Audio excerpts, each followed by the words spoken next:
I think people believe that they need to restrict themselves and eliminate all these things from their diet, but consistency is key. Find foods that you love and stay the course, and eventually you'll reach your health goals.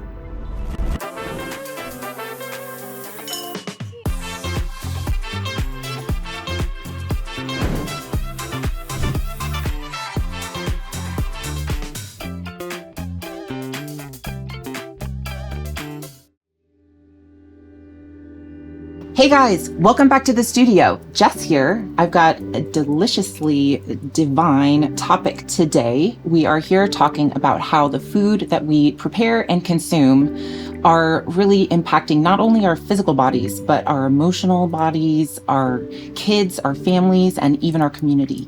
Today I have an amazing guest here, Michelin-starred rated chef. Did I say it right? Almost. I have Michelin-star experience, but I haven't actually been awarded a star myself. I'm very excited to be here, though. Well, we are here to welcome Paula McDade, personal and private chef. She is the founder of Goldfinch Chef Services here in Northern Virginia. Mm-hmm. Welcome. Thank you so much. I personally have tasted your delicious food and love it, and just love all the joy you bring into our home. I love cooking for you. So thank you for being here. Of course. Thanks for having me. So Paula, yes. Let's just start with some of your background, because you have such a fascinating story and how you got into the culinary industry. Yeah.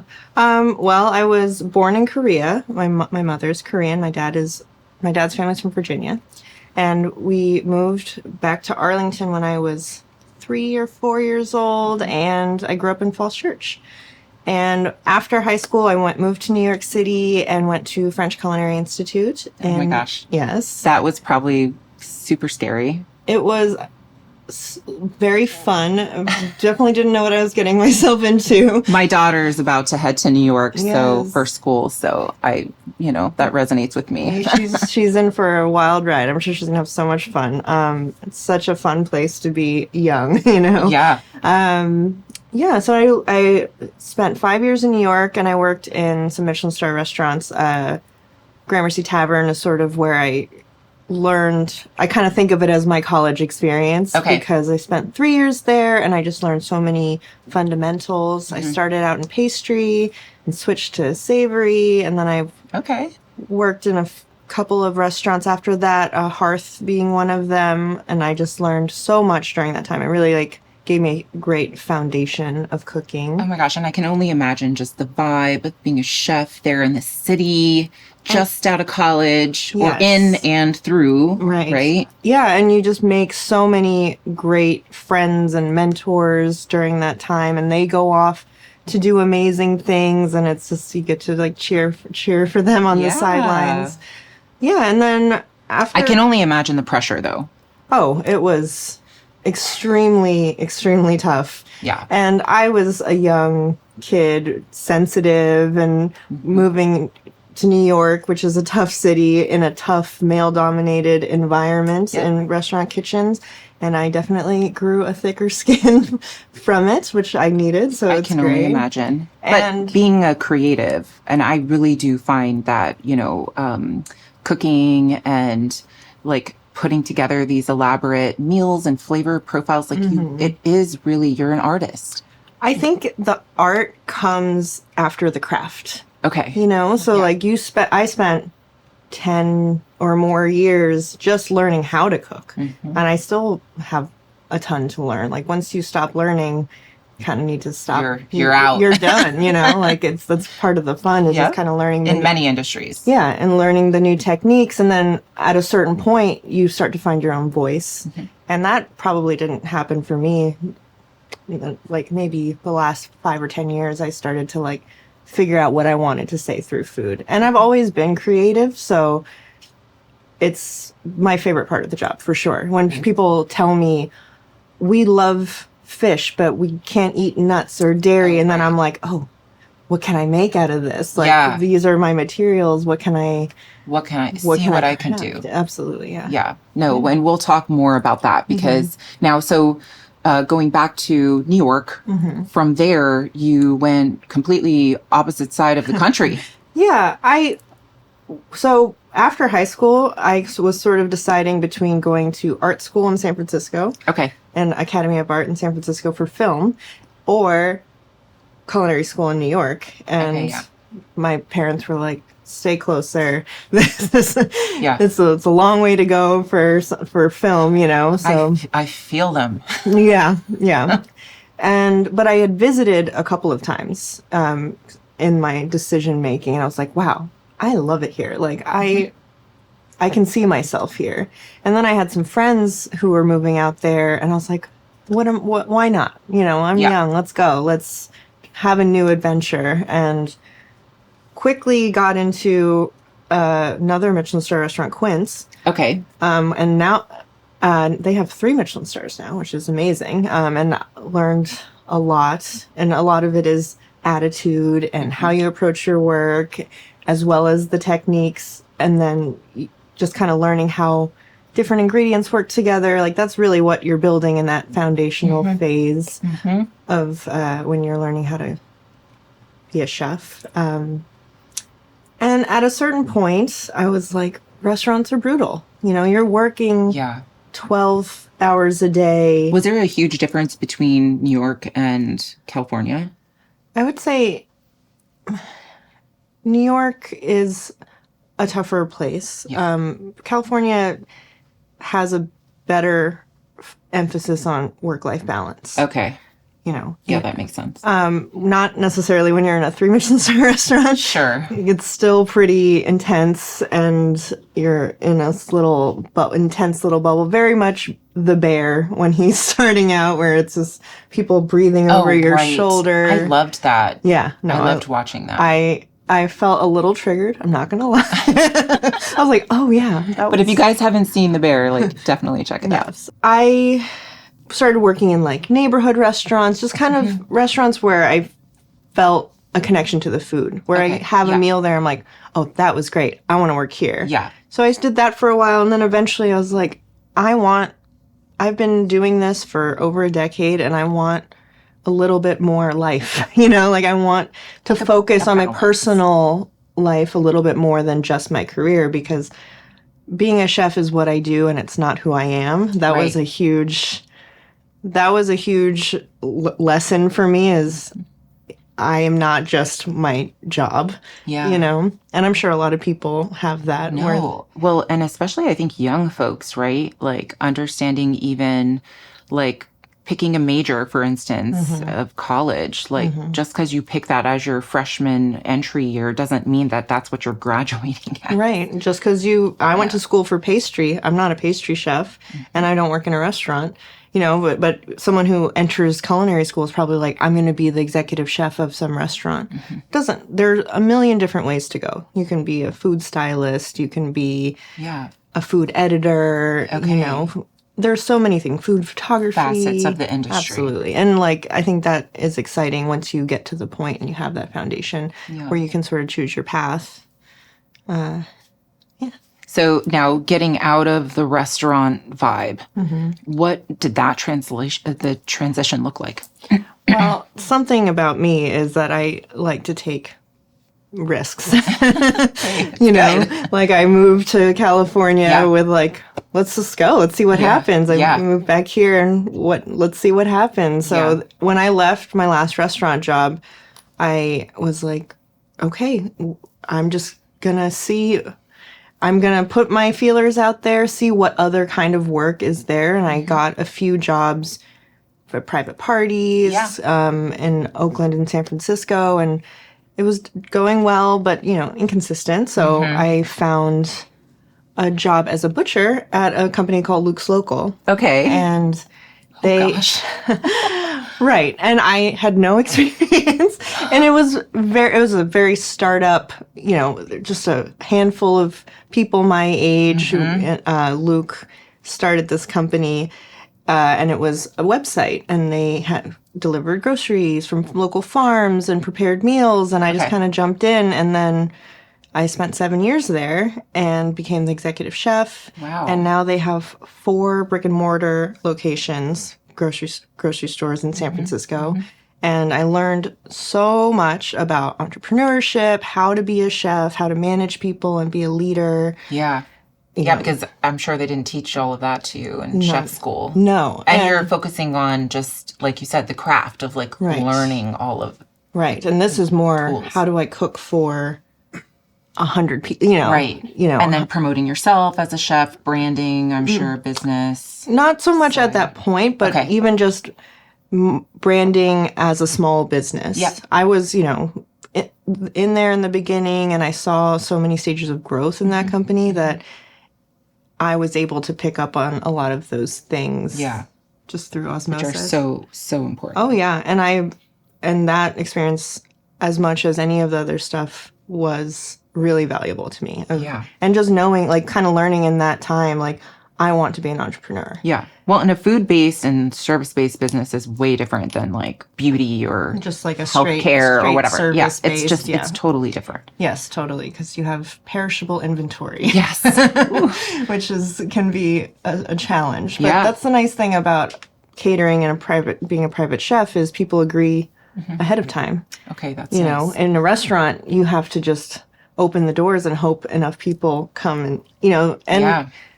I know we're going to touch on this later, but you are in a back room a lot of the time. Yeah. It's a completely different culture in the kitchen than it is in the front of house. Because as a customer, you come in and there's ambiance and lighting and there's all this nice service and hospitality. Yeah. And then you go back in the kitchen and people are banging pans Yelling around, and screaming, yelling, and sweating, bleeding, all sorts of things.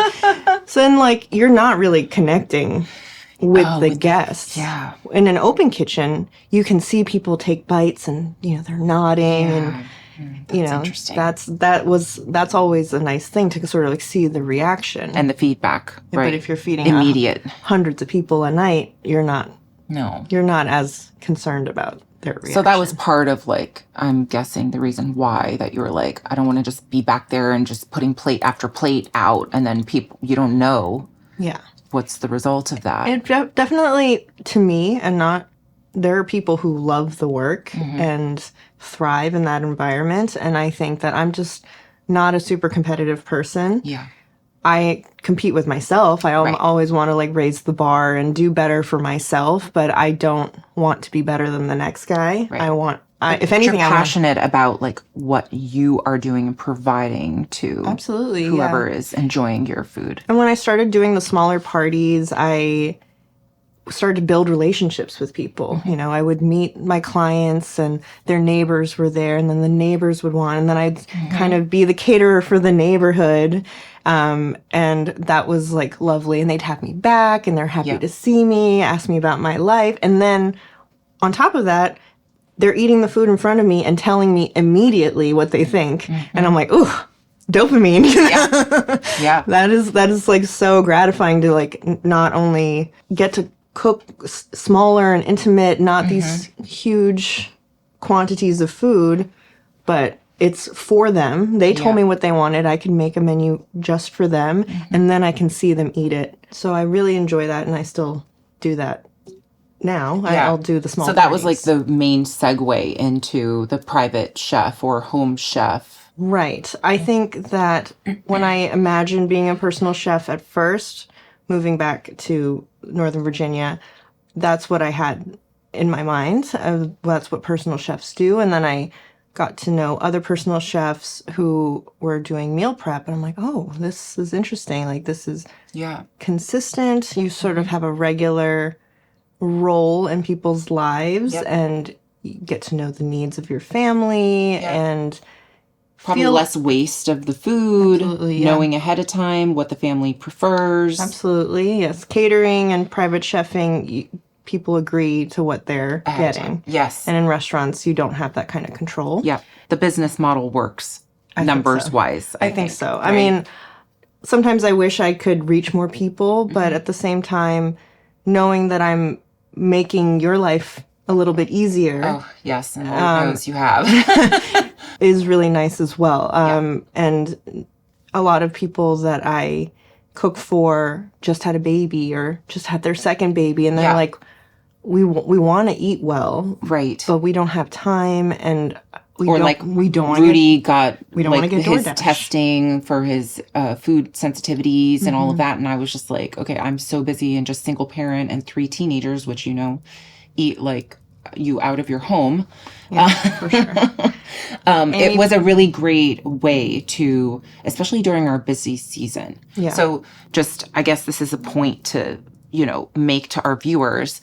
Personal chef services, like you can do it just for a certain time. Absolutely. After having a baby, maybe having a loss, for instance, like in my case with Rudy not being here and me just being fatigued and caregiver syndrome and whatever. And I was just like, I don't really care anymore. This is what I made. Eat it. Yeah. And I don't like being like that. Yeah. But I feel like a lot of parents are that way. Of course. I mean, like we're all so stressed. Day in and day out, you have to feed these little monsters. Little did you know. And they are not cooperative a lot of the time. Yeah, or so they complain, or I don't know. So yeah, I mean, I have a lot of busy professionals, 2 working parents, and they just want their kids to, 1, eat the food that they put in front of them, and 2, it have some sort of nutrient value. Absolutely, right? Yes. Well, and I'm sure that, like, for me, I do enjoy, and, we talked about this before, going out to a restaurant and have an experience there and eat all this delicious food, but maybe that's not what I'm going to necessarily be eating at home. Right. Or the kids. They still want comfort food. I actually just read Ina Garten's memoir. Oh, okay. And when she first opened, and she's goals. Mentor. Oh my goodness. So she opened her Barefoot Contessa store, and that was one of the things she said is, I made these beautiful morels and a white wine butter sauce, and no one bought them, but everyone bought the roast chicken. Right. Because that's not what people want when they're at home. They want something comforting, yes, exciting, but mostly simple. And I think it's really important on a day-to-day to have a balanced plate. Yeah. You want to have your protein and your veggies and your starch. And you want the starches to be complex carbs, not necessarily slower digesting. You don't want like a lot of refined bleached flours, things like that. So I think and I think it's important even at this point for me as a nutrition counselor for years and years. I mean, a lot of people were finding out for the first time they had all these food sensitivities. And I mean, there's such an emotional response. I had it myself. So going through it myself, I was like, okay, I didn't realize how much my emotional body was tied to the food that I wanted or craved or wanted to eat. And I had done a little research and found that one of our first sensories that we're able to, that were more developed in utero is the smell. Or the taste, rather, because we're in the amniotic fluid, and then the mother, whatever, they were flavor profiles, garlic, and those type of things. The amniotic fluid would take on those smells and tastes. So we didn't even realize it, but from before birth, we're being trained on flavor profiles and what smells and tastes good to us and what doesn't. Yeah. So there's this huge emotional response, especially when I have to tell my 16-year-old, like, hey, you can't eat gluten, you can't eat dairy, you can't eat peanuts, beef is bad for you. And he's like, well, what am I going to eat, And we touched on this earlier, but I like to think of it as we start with so many ingredients that if you lose a few, you're still going to be okay because there's so much to choose from. Yeah. And abundance mindset. Abundance. I love that concept when it comes to cooking. Yeah, and I think a lot of people have health issues with food, and it does feel like a loss because food is comfort, food is joy. People find so much warmth, and it's connected to love and family and all of these things, and then you feel like you lose something that you love, but it doesn't have to be like that. It's like, you can't eat gluten. Well, if you really want pasta, there's gluten. Alternatives. There's alternatives, and there are good options for an alternative.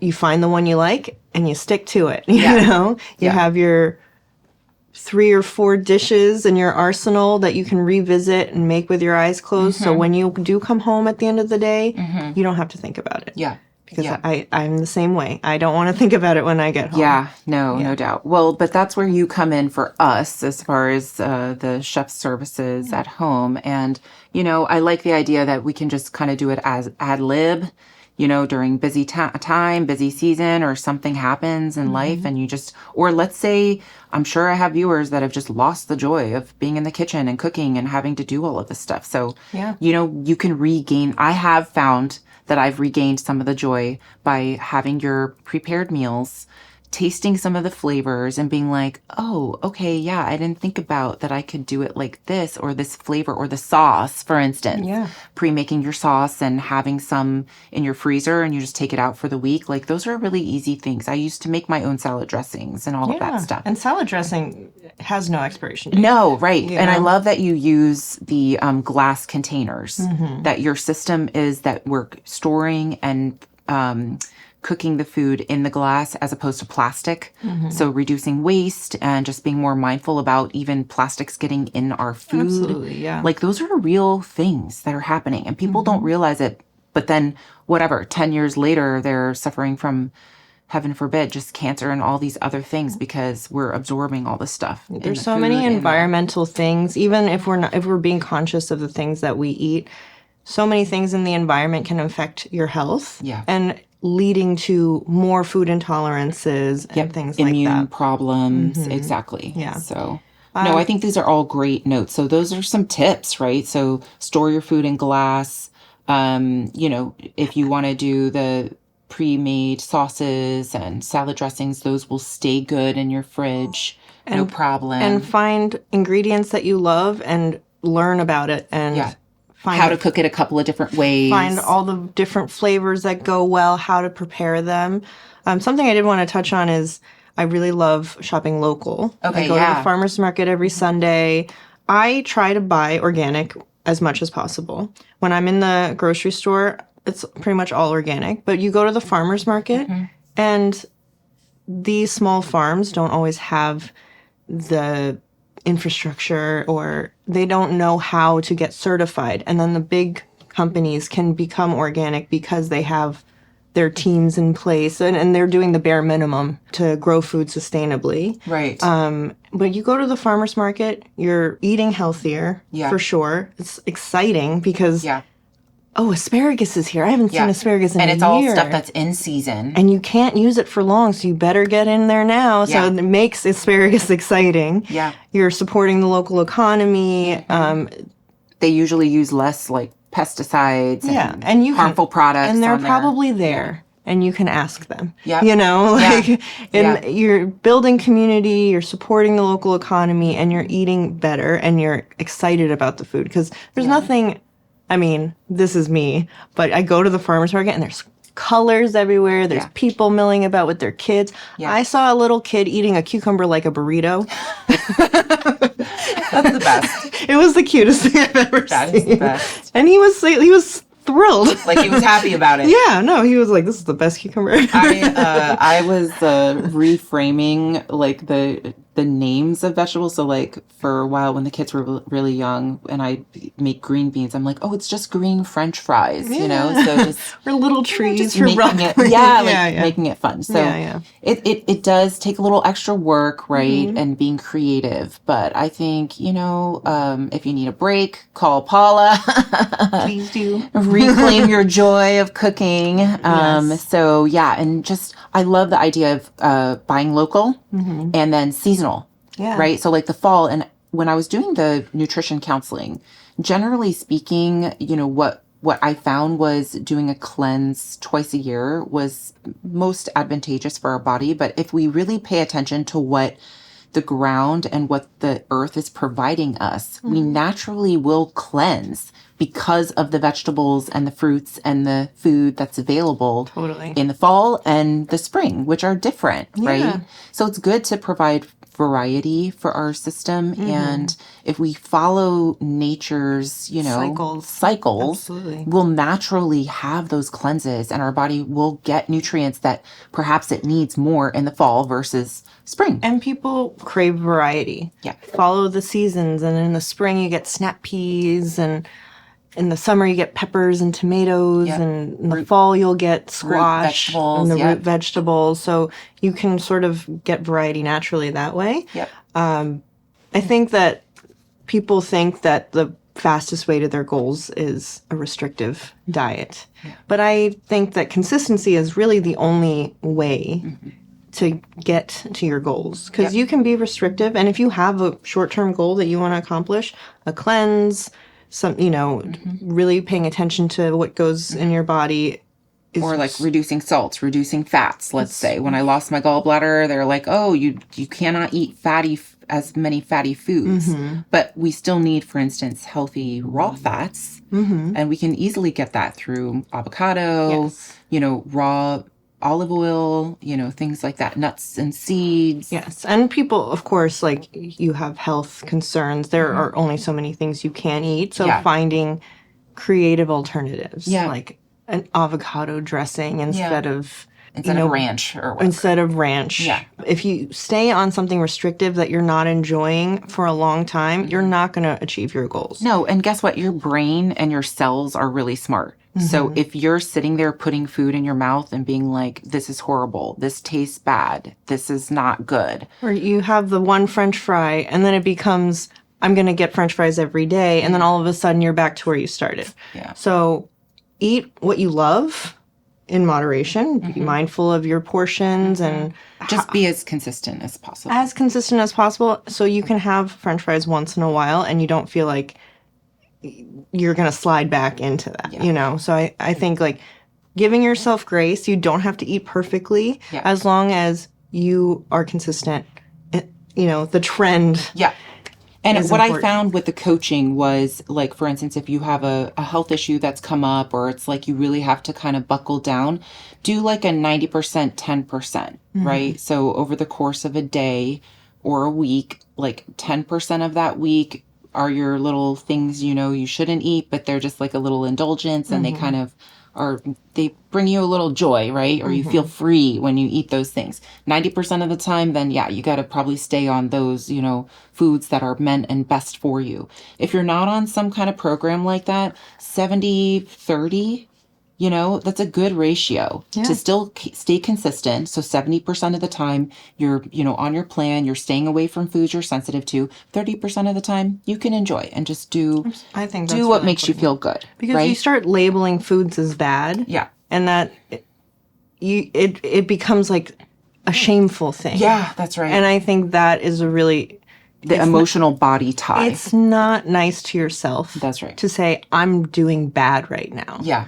I think having a good relationship with food is like, I ate this thing that I should probably not have too much of, and I'm paying attention to my body, and my body's not so happy with me right now. So I'm going to go back to the things that make my body feel that better. Does fuel my body and make it feel the best that it can. I did get to a point too, after, I did have a pretty like decent emotional reaction when I saw my food sensitivity list initially. And you better believe I was like, well, I can eat popcorn. So I bought like these huge bags of popcorn and I was just sitting on the couch, just like, well, it's fine. This is what I'm going to eat. It's fine for my list. But eventually, like, I got over all of these emotional humps and I was able to later just have a bite or have 2 bites of something that I know, like, I'm not really supposed to eat that, but that was enough. Yeah. I'd have the 2 bites. I would really enjoy it.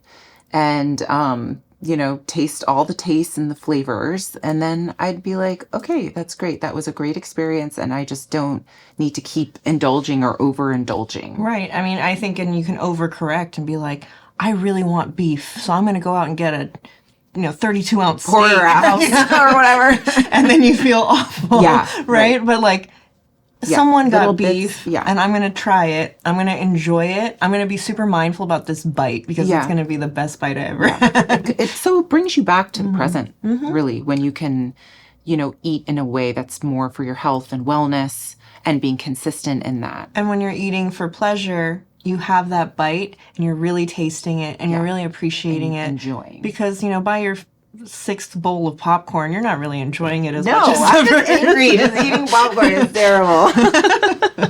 So yeah, no, this is all great. Now let's like just touch on, we had some little hack ideas for our, chefs at home. Yes. And I know that you're doing more like a different style of cooking and being a chef these days. But I think finding, hearty things that can change up the flavor profiles. We talked about the dressings, the sauces. I love romesco sauce, like a Spanish pepper sauce. I love, and usually it has almonds, but I'll put pumpkin seeds in it. Okay. There's things that you can swap out, and you don't need to say, I can never have romesco. It's like, I can have romesco. I can just use seeds instead of nuts. Right. I love a chimichurri, fresh herbs, brightness. The herbs are very important. I love a fresh and they're herb. so potent. Like, they're actually medicinal. So you guys just hear this now. Put some fresh herbs on your salad and your dressings and your sauces. And we have our summer gardens, and they're more than you know what to do with. And you can grow it in your windowsill. Absolutely, yeah. Preserving things, freezing things, pickling things. These are, it's not that hard. It's a little bit of a learning curve, but if you're motivated enough, a pickle is it's a pretty simple thing. I like pickling ginger, and I like the pickled onions because it takes some of the pungency out of the onion, and it just brightens things up. And those stay.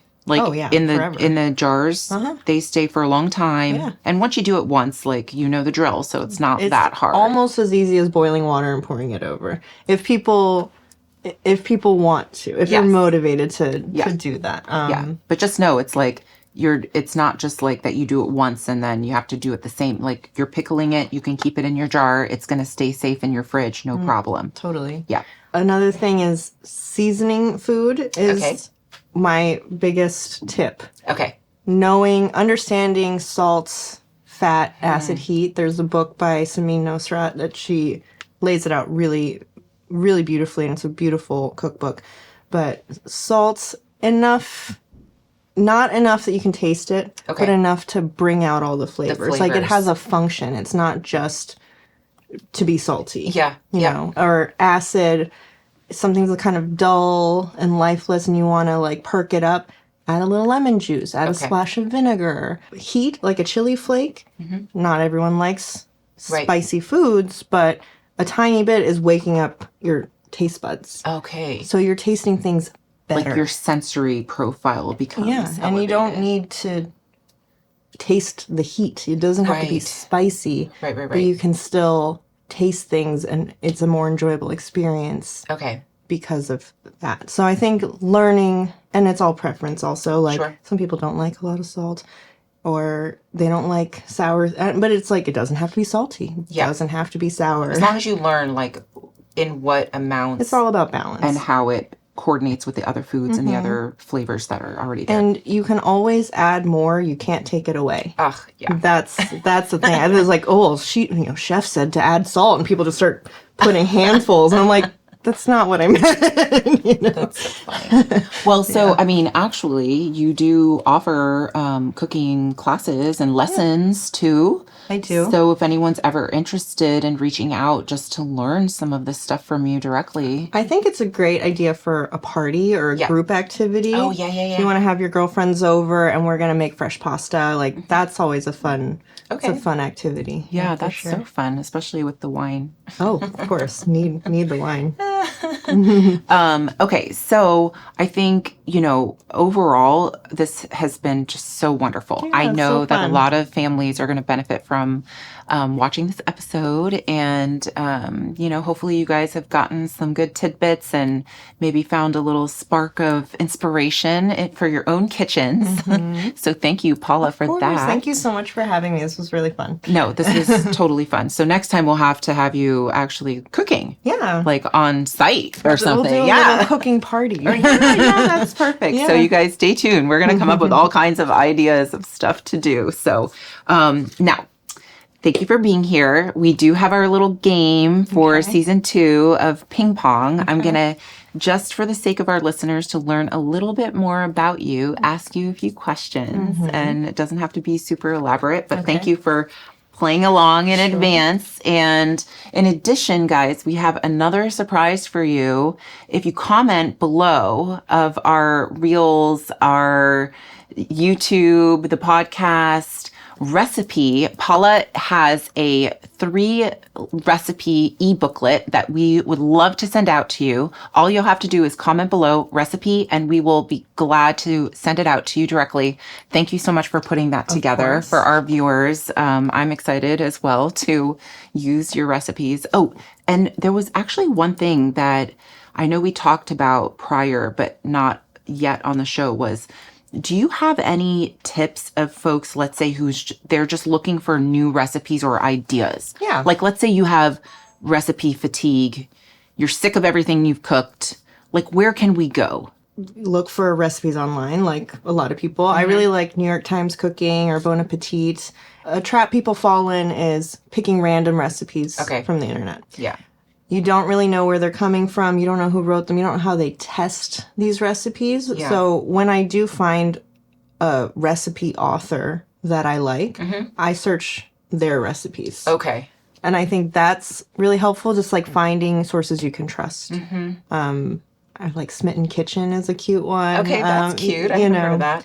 And there's a lot of the New York Times food editors, they have gone on to have really beautiful cookbooks, and I am a collector, as you can imagine. Yeah. You could learn a different cuisine and apply those flavor profiles to some of the things that you like. Okay. I think that there's a lot of inspiration out there. I mean, the sky's the limit when it comes to food and cooking. Watch YouTube videos, all sorts of things. YouTube, that's my go-to. Yeah, for sure. Well, thank you, Paula. I really have enjoyed this so much. And let's get on to ping-pong. Ready? Yes. What is your guilty pleasure midnight snack? Oh, boy. I know you don't like to do too much at home for yourself, no, but a midnight snack is not. That's a whole nother story. I have the palate of a 5-year-old. I like Goldfish. Or, they have these Mexican wedding cookies, Siete. They're gluten-free, so they're not nut-free, but the Mexican wedding cookies from Siete are so good. I love those. Anything crunchy and cheesy. Yeah. Big fan. Okay. Love that. Love that. Okay. What about one spice or herb that you can't live without? Ooh. Well, if we take out salt and pepper, because you need salt and pepper for everything. I love garlic powder. Okay. Ooh, Old Bay. As a Northern Virginia girl, gotta have Old Bay. Exactly. On popcorn. So good. Yes. But parsley, lemon, garlic, kind of these like fresh herbs, I add to just about everything. Okay. Yeah. I love those. Yeah. What about a kitchen item you'd rescue in a fire? Probably my very fancy Japanese knife. Okay. Yep, I can see that. And I know chefs with their knives and the whole kit and everything. Or I'm trying to think what else. I would probably take my Vitamix.